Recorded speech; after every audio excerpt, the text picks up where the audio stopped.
Our Ethiopian forefathers lived and died, and they were not in a position to pursue the once upon a time great nation's glory and civilization. However, in a relatively recent history, they made an outstanding deed again. While their fellow Africans were in a bitter bondage of colony, Ethiopians chased away the Italian invaders in Adwa.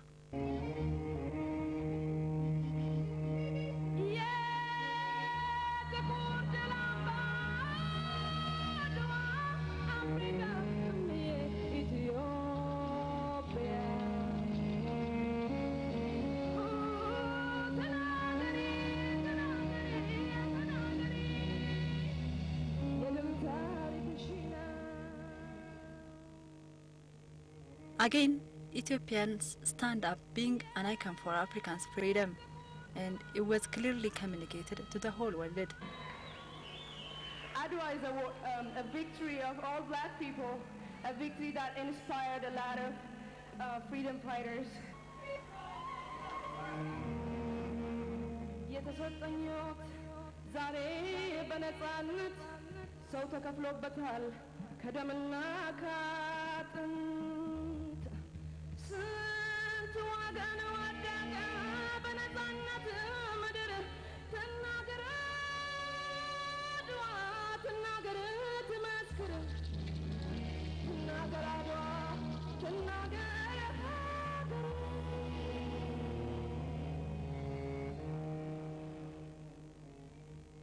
If you look at the history of the world in general, and particularly Africa, prior to the 1960s, most African countries were colonized by Europeans, whereas Ethiopia was one of the two independent countries which were not colonized by Europeans. That's one history that we have that the world knows. We thank Ethiopia, never dominated, for Adwa, for 1932, for the symbol of independence of Africa. We thank Ethiopia for keeping up the flame of African unity. We thank Ethiopia for playing home for all Africans in Africa and the diaspora. Thank you, Ethiopia, for assisting us, for giving us a home.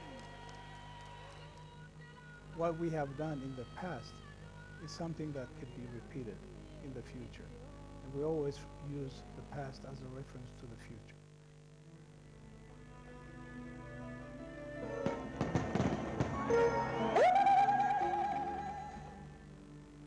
Generation lived and passed. Ethiopians celebrated the millennium 4 years ago, which is the result of our own calendar, one of the significant results of our forefathers' struggle, because they fought to stay as free as they are.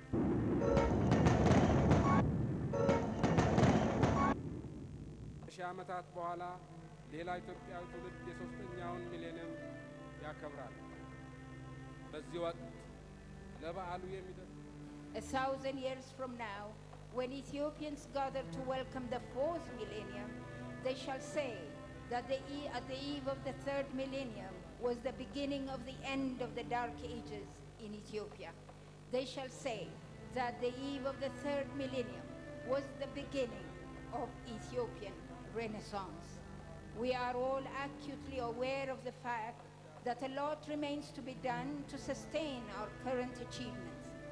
We are all aware that there are decades of hard work and toil ahead of us before we can confidently declare that the Ethiopian Renaissance has been realized.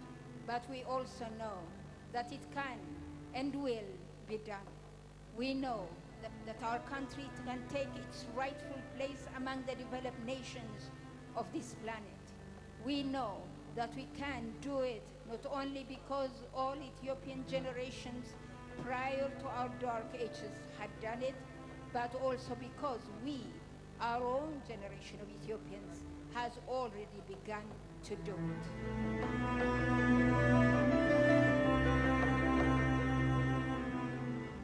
This millennium has brought a new spirit for Ethiopians, a new revival for the nation to rise up again. a time to look on our historical forefathers' glory, an urge to claim our ancient position in the world.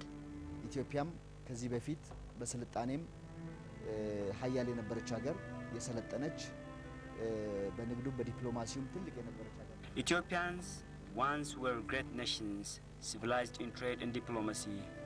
With the Renaissance, we declared in our millennium, we will be rebuilding Ethiopia to where it was back then in our generation. We're going forward, and obviously, with all the development that you see, eventually this is going to be history at one point. I mean, it's going to take some time, but are we going to be like on top like what we were like 3,000 years ago is a different story. But what we're seeing is that we might be able to replicate our civilization in the past in the future. The new Ethiopia is moving ahead. Long live Ethiopia! Long live Ethiopia! Long live eternal Ethiopia for common country Africa, Africa for Africa, Africa by Africans, Africa, God help us!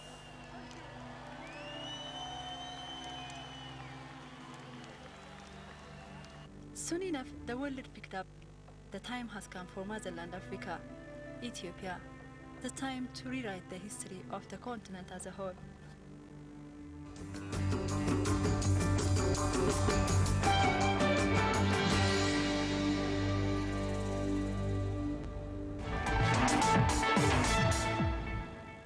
This week we travel to the Horn of Africa for a closer look at the investment opportunities and challenges in the East African nation of Ethiopia.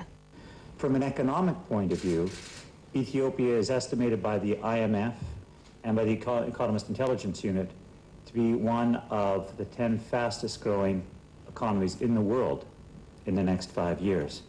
Indeed, according to some estimates, it will be number 3 after only China and India in terms of global growth, with an expected growth of over 8%.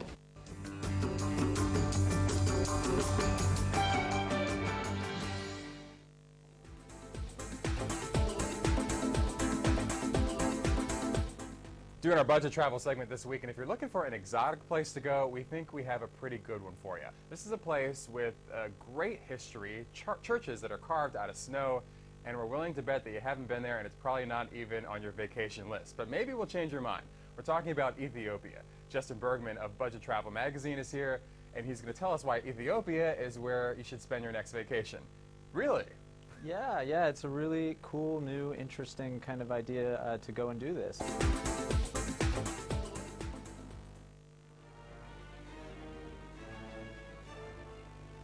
Think of drought-stricken Ethiopia, and you might not expect to see this. Modern machinery owned by a foreign multinational cultivating vast farms in one of the poorest countries in the world. The goal here is simple: to double Ethiopia's agricultural production, to make it self-sufficient, so that handouts from Britain, America and others are no longer required. Most media report Ethiopia, unlike to the unfortunate stories we used to have in the media. These days, Ethiopia is being reportedly imaged to the rest of the world with regards to the very important historic contributions this country have to the modernization, to whatsoever achievements of the current economic world.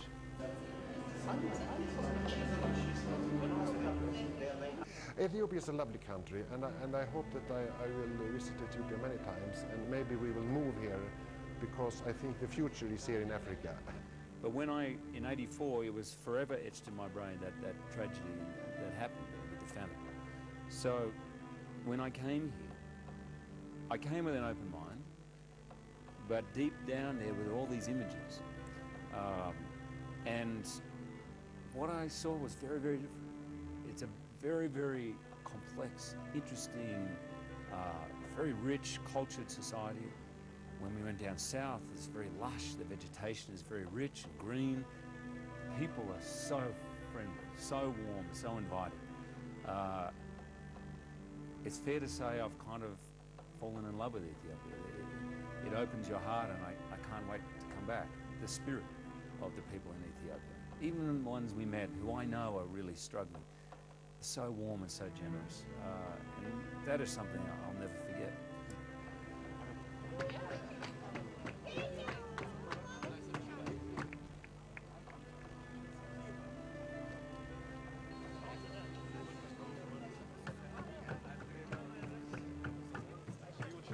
How was it? It's nice. Very good. Thank you. Thank you very much.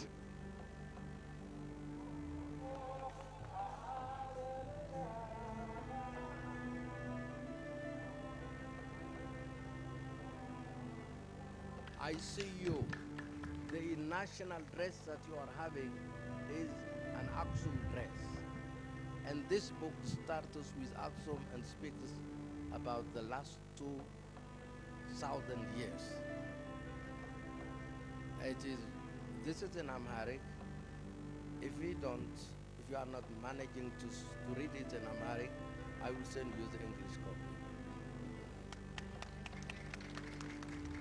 God bless you. Beautiful gift.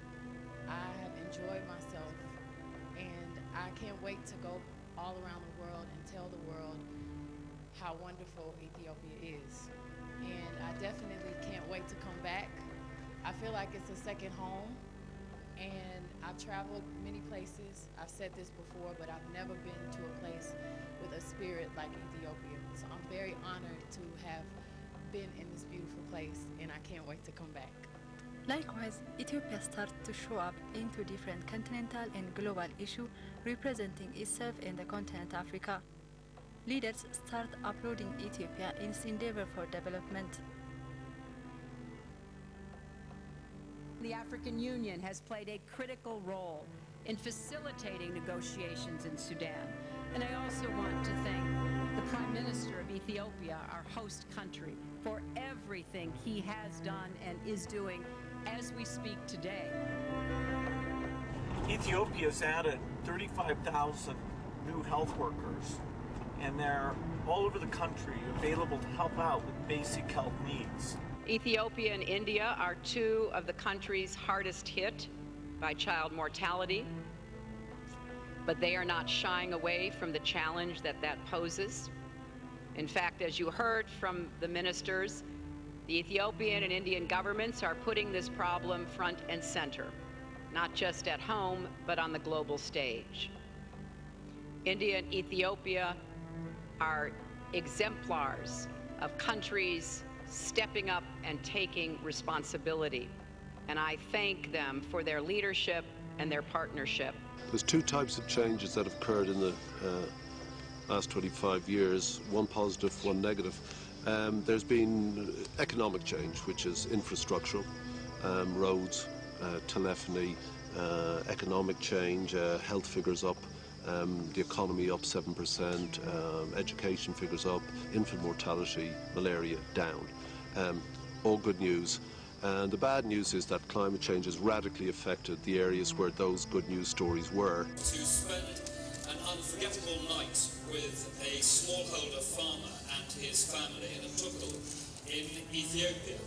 Now the family had access to clean water, to sanitation, to healthcare, and indeed to education. 6 of the 8 children were in school and the other 2 were likely to be in school shortly. But they did remain very poor. And I realised that, like the farmer down the road, and just as farmers all over the world want to do, they needed to be able to sell their crops for a fair price.